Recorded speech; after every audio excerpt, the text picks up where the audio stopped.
Então, vamos lá.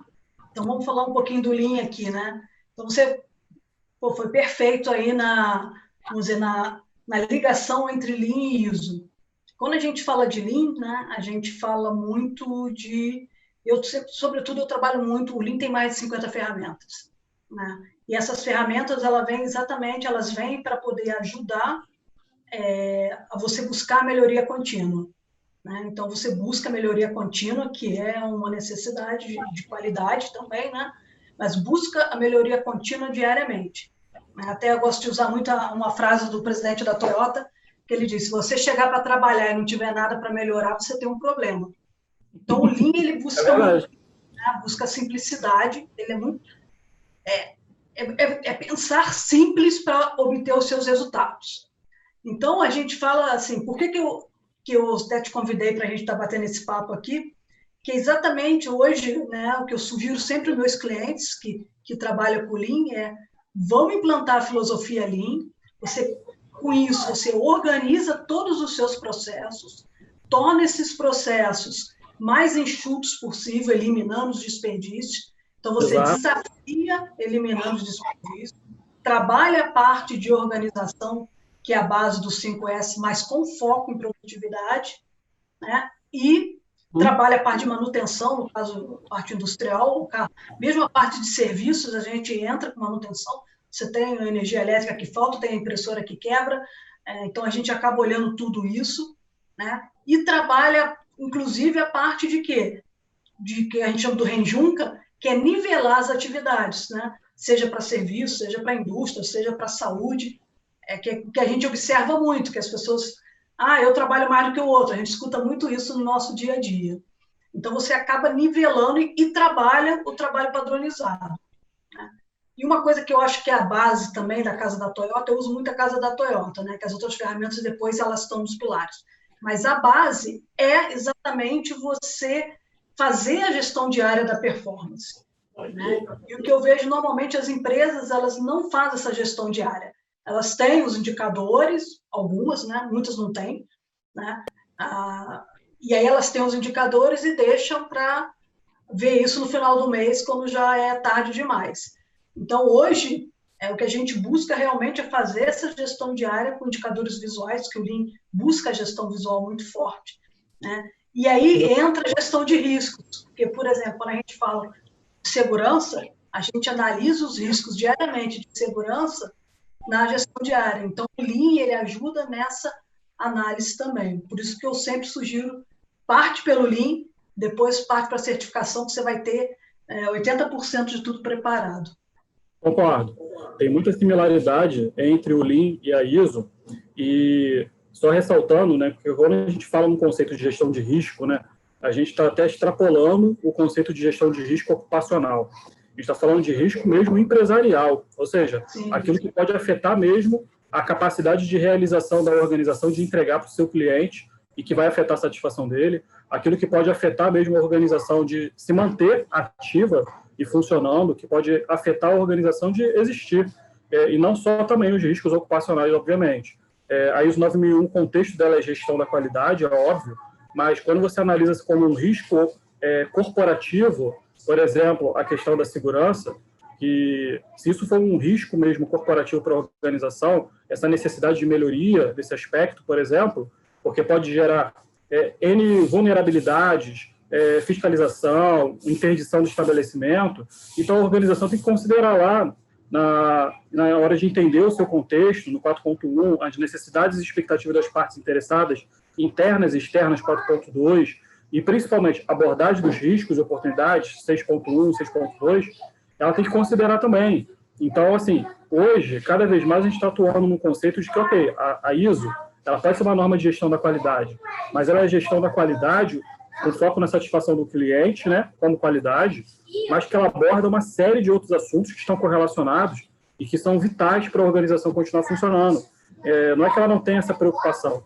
Inclusive, ela se preocupa muito com o desempenho da empresa. Por quê? Se a empresa não tiver bom desempenho, se ela não funcionar, se ela não realmente prospectar cliente, por exemplo, se ela não entregar, ela não vai conseguir se manter aberta, funcionando, manter as portas abertas, e com isso você não vai ter sistema de gestão.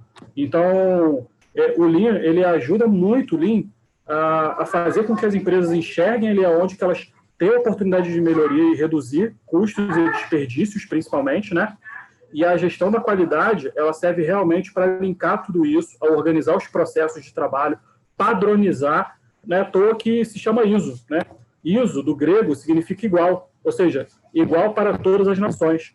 Esse foi o princípio que a Organização Internacional de Padronização, né? A International Organization for Standardization, a ISO, esse foi o princípio que ela adotou essa nomenclatura, porque ela quer que seja um padrão igual para todo mundo. Então, isso também é muito positivo, porque o cara que hoje atua aqui no mercado nacional e tem uma certificação ISO 9001, por exemplo, apoiada por esse sistema Lean, para ajudar a identificar seus desperdícios, ele quer prospectar um cliente no exterior que, às vezes, tem requisitos, né, requisito do cliente, muito mais restritivo do que os nossos, e pede que ele tenha uma certificação, por exemplo, na ISO 9001, e você tem a garantia de que a mesma organização que é certificada lá fora, se é na ISO 9001 2015, ela com certeza passou pela verificação, obviamente, não dos mesmos detalhes, né, porque cada organização tem seu sistema, mas ela passou por uma verificação dos mesmos processos com base na norma, né, com base nos requisitos da ISO 9001.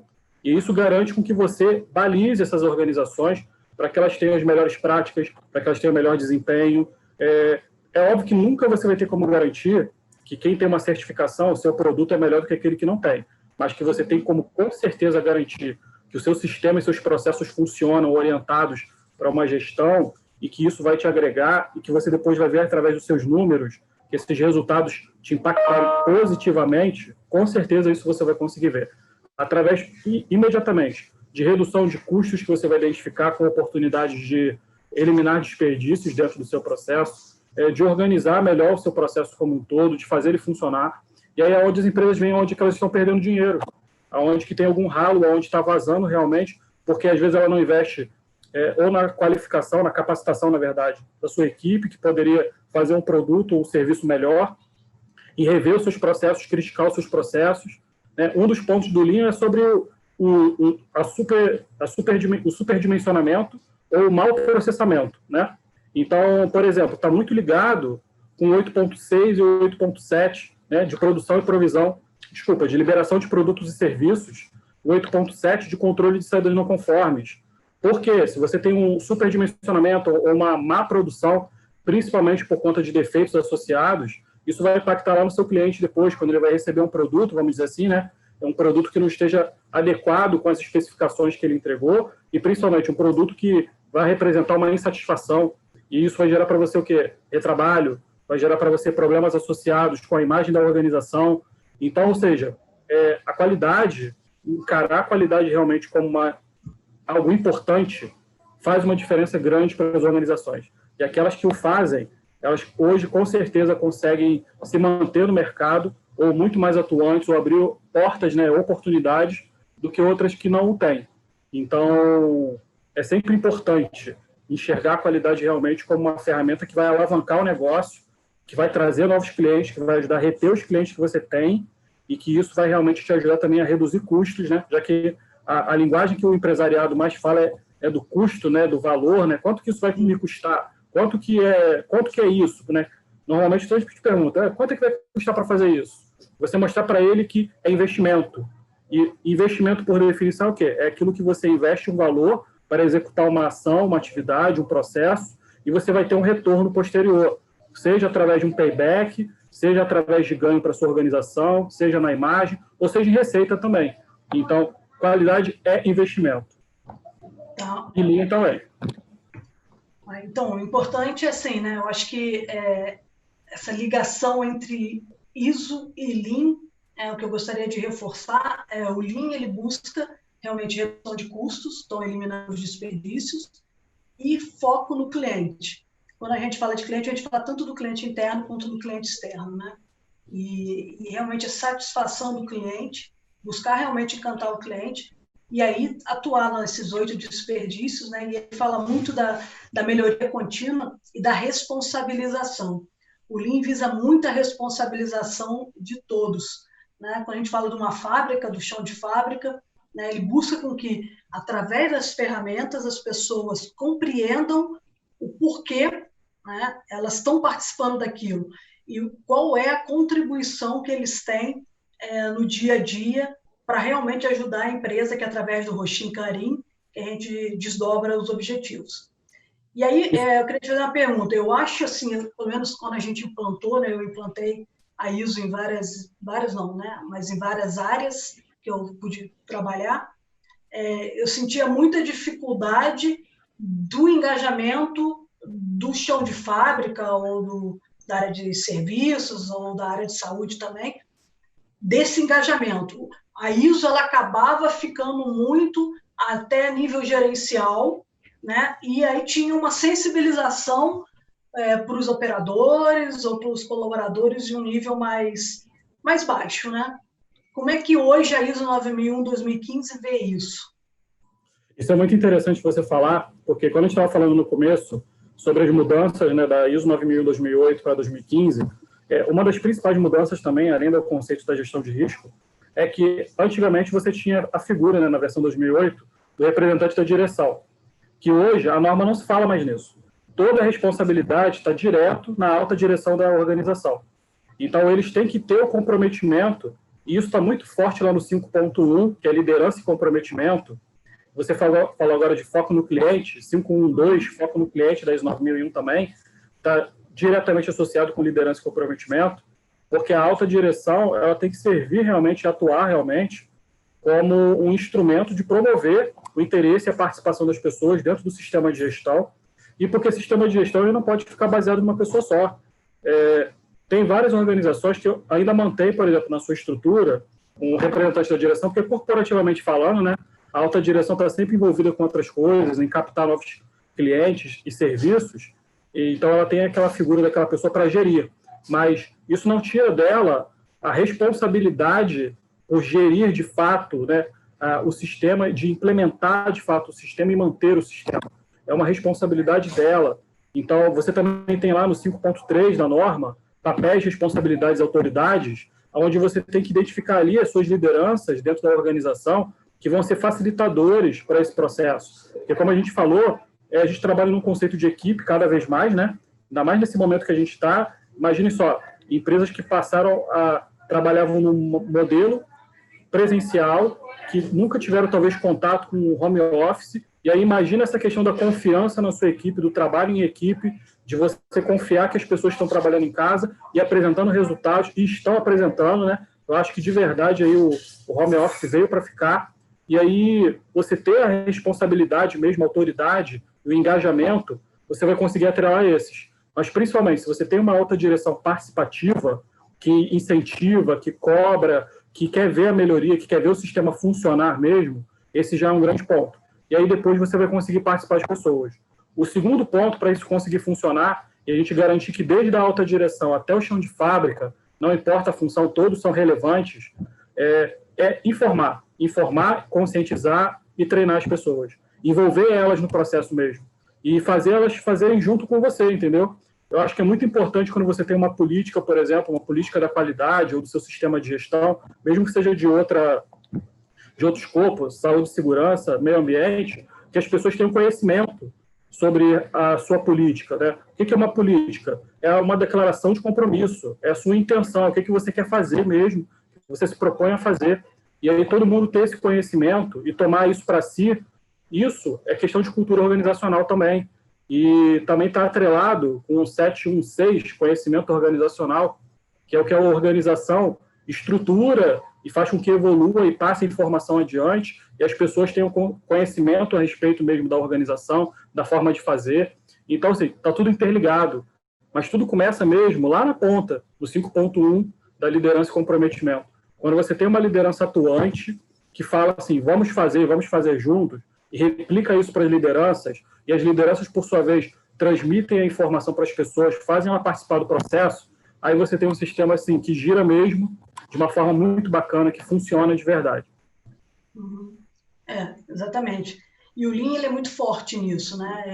Ele traz muitas pessoas para participarem do dia a dia, da implantação, e busca a responsabilização, né? Acho que esse também é um grande diferencial, quando você consegue fazer com que as pessoas, como você comentou, se responsabilizem. Sei lá, essa máquina é minha. Então, eu vou me responsabilizar por ela, porque eu sei qual o objetivo que eu tenho que chegar, aonde eu tenho que chegar e o quanto eu vou colaborar com o resultado da empresa. E aí você consegue envolver as pessoas bem de perto, né? Porque senão vai cair de novo e aí vai virar de novo, eu vou me preparar para uma auditoria interna, eu vou me preparar para uma auditoria externa, que era, né, que eu via em muitas empresas. Bom, começa a correria que vai ter auditoria daqui a 2 semanas. É E aí bota verdade. tudo em dia. E aí eu digo para você o seguinte, sistema de gestão, que você se prepara faltando 2 semanas, 1 semana para auditoria, não é sistema de gestão. Aquilo ali é um trabalho para você renovar a sua certificação. O sistema de gestão tem que funcionar o ano inteiro. Eu costumo dizer que a auditoria ela é um momento muito importante dentro do processo de certificação, mas o auditor, ele vai fazer a auditoria, vai gerar suas constatações, vai gerar as não conformidades, as oportunidades de melhoria, mas ele vai embora. Quem fica somos nós que atuamos ali na organização do dia a dia. E aí todos nós temos essa responsabilidade, porque o sistema não é de uma pessoa, ele não é só do diretor, ele não é só do gerente, do coordenador, do supervisor, ele é de todos. Todos nós fazemos parte desse sistema e a gente tem a nossa responsabilidade atribuída para a melhoria contínua e para o sistema funcionar como um todo de verdade. Então, só se preparar mesmo na época da auditoria, isso não vai agregar mesmo, não vai apresentar resultados e o principal, não é a mensagem correta quando você quer implantar o sistema de gestão e com certeza não vai dar certo, porque numa auditoria, ainda mais um auditor que sabe identificar mesmo ali os processos, que avalie mesmo, ele vai conseguir identificar, sim, quando o sistema de gestão ele não está rodando da forma apropriada, quando é uma coisa que só foi feita recentemente, isso fica nítido, porque você vai fazendo a sua trilha de auditoria, né? Quem é do ramo de auditoria, você identifica, né, a trilha de auditoria, você tem uma linha de raciocínio, onde você vai avaliar os requisitos a auditar, e aí você monta a sua linha a sua trilha de auditoria, você vai vendo quando aquilo ali não funciona, quando não é perene, entendeu?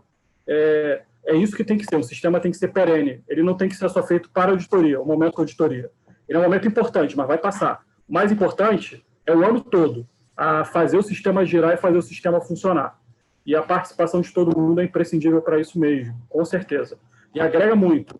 E eu acho que a melhor coisa que tem é quando você envolve todo mundo, o chão de fábrica, todos os colaboradores de todos os níveis hierárquicos, e todo mundo participa mesmo, quando você vê que a pessoa conhece a política da empresa. A gente não precisa decorar a política da empresa, gente. Não precisa saber de cor cada ponto, não. Mas você entender, saber explicar com as suas palavras, já está ótimo. Isso já é válido, mostra que você participa mesmo. E mostrar para as pessoas a melhoria que aquilo traz mesmo.